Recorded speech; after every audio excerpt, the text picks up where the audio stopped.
Kia ora tahi and welcome back to another week of Canstaff Sport. I'm Mitch Redman. And I'm Emma Olsen. And this week I got to go down to Seido Karate to learn more about the origin of karate and just more about the sport in general. So let's see what we captured.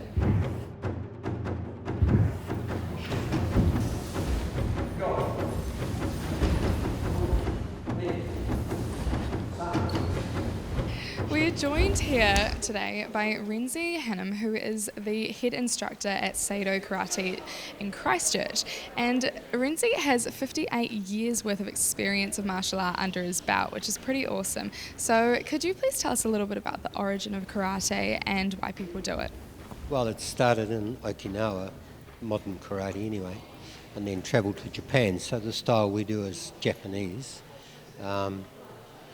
Obviously originated in Japan, and my current teacher was sent to America to propagate a certain style, and which he did, and then he left and started his own system, which I followed. Prior to doing karate, I was a judo player, so I started when I was 14, which was a couple of years ago. And how long has Seido Karate been around in Christchurch for? 1965 the club started. Back then it was called Kyokushin, which was a different style, and then my teacher separated, so we went with him. So he started Seido, and that's what we've been doing ever since. And what's different about Seido? It's neither better nor worse than anything else. It's just it has a philosophy of trying to make it available to a lot wider range of people. The previous system was a very strong style of karate, but once you got to a certain age it was pretty difficult to keep practicing it because it was very severe. So my teacher wanted to broaden it.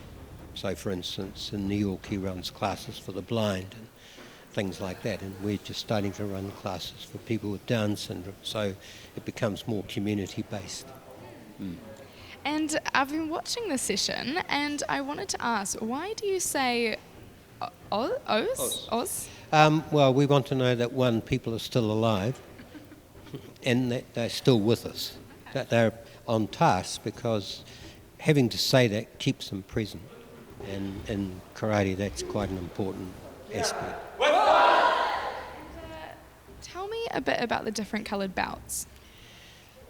Well, that's a peculiar Japanese system whereby every so many months and then years you change the colour of your belt. We find a very persuasive system because you're constantly getting recognition for your effort, which we find quite powerful. So it takes people, say, 5 or 6 years to get their first black belt, and then there's so many years between that one and the next one, etc., etc. And what does it mean to reach a black belt? You'd have to ask someone who's done that. Recently, I think it's quite meaningful for them. Yeah, it becomes very important because it's quite a demanding test. Yeah, it's quite significant in a lot of people's lives. What would you say are the main benefits from doing karate?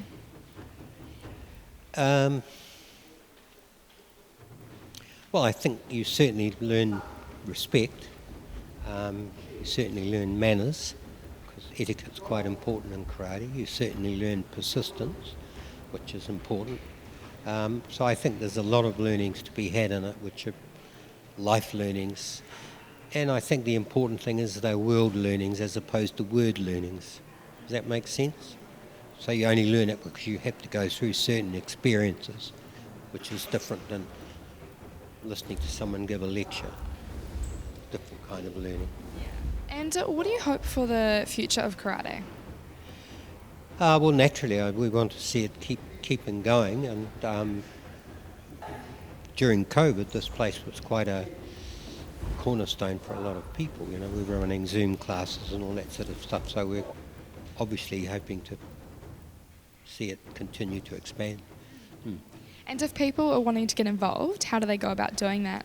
They can look at our website, which is under seidoshibu.com, or just come and visit and have a look. That's usually the best way, because then you can have a sense of what it's like and judge for yourself whether it's something you want to be involved with. So I've been doing karate since I was a teenager, which is just a little while ago. And I was first drawn to it because I had a lot of friends that were training and it looked like fun, so I thought I'd start.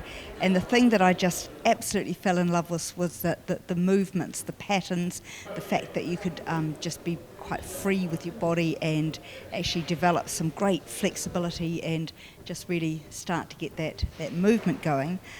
From there, I soon developed a love of the fact that everybody was supporting each other, that it was quite competitive in a way, even though it's an individual sport, but you challenged each other and other people challenged you, but you supported each other as well.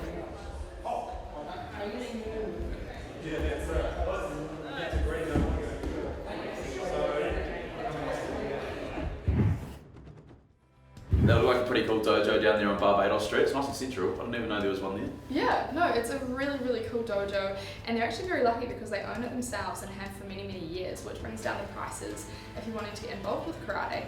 And they actually have this really, really cool kids program, so it's not just the adults that you saw in the video, but they've got heaps of programs for the little kids, all the ages from toddlers to, yeah, as you saw, older people that are in their 60s, 70s. Let's work it out. I think that's a good thing about karate is like it's one of those sports that caters for everybody, so it's a great way to get involved and get nice and active. Yeah. That's wicked. Hey, and if you want to check out any more about other sports that we've captured, feel free to head along to our Facebook page, Canstaff Sport, and all our videos get uploaded to YouTube as well, so you can check us out there. And if you've got a sport that you want us to go and cover, make sure to get in touch and we can come down and capture what you guys get up to. But we'll see you next week.